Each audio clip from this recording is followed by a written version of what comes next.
Hey guys, this is Eric Weingart with Weingart Racing. It's Saturday, so this is just an update what's going on in the shop, what you can look forward to. You know, for some people that just like wondering what's happening actually in the shop and things to look forward to.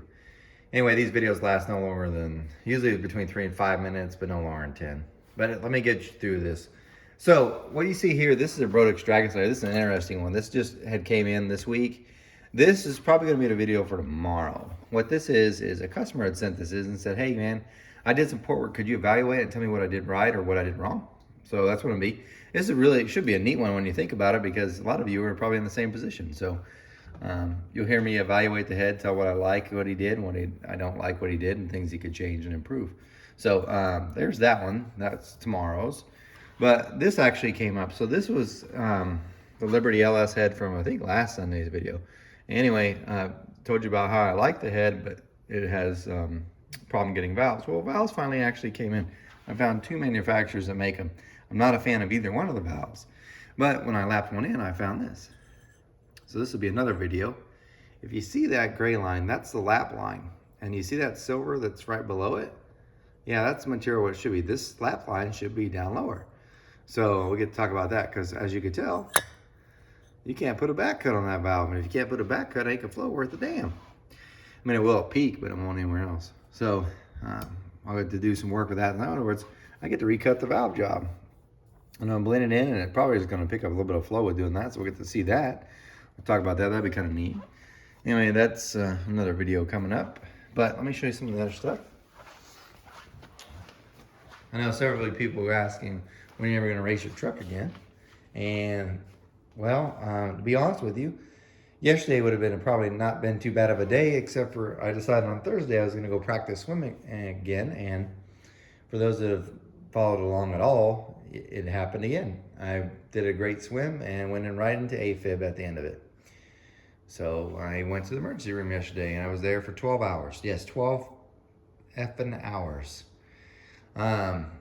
I didn't get cardioverted, which means they didn't shock my heart back in rhythm, and it's still going on now. And they were like, we're gonna give you a pill that they also didn't call in a prescription for. I'm gonna be outside my window when I'm supposed to take it before I ever can even get the prescription. Our medical system is so screwed up. I mean, completely screwed up. The only benefit of this one shouldn't cost me a dime, because I hit my max out of pocket already. So this should be free.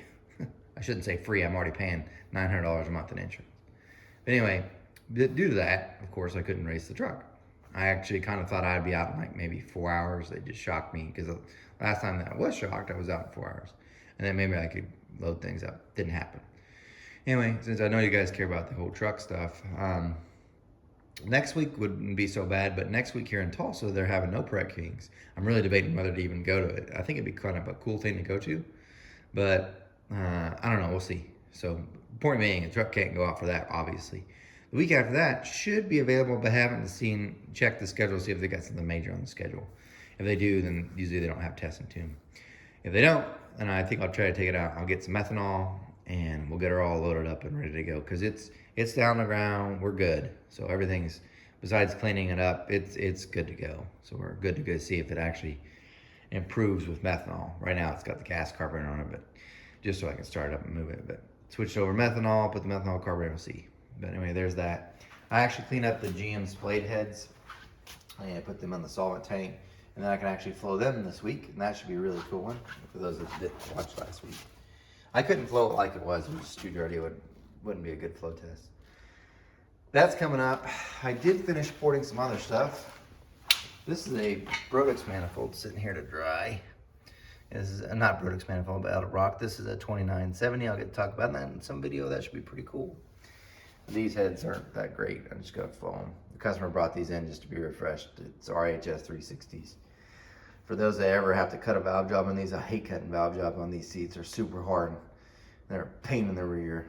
It makes you hate life cutting the seats on these things, at least on my machine. Anyway, there's what's going on. It's about all I can tell you. So I appreciate you watching. I'll let you know if anything else cool happens, but I'm just trying to catch up on being down for most of the day yesterday. Hopefully this AFib thing goes away, so I don't have to go back and wait forever again, just to probably not get serviced again. But anyway, guys, thanks for watching. There's your update. look for tomorrow's. It really is cool, especially if you're an amateur porter and you're like, hey, what do I do? Things to avoid. That'll be a cool video for tomorrow. You guys take care.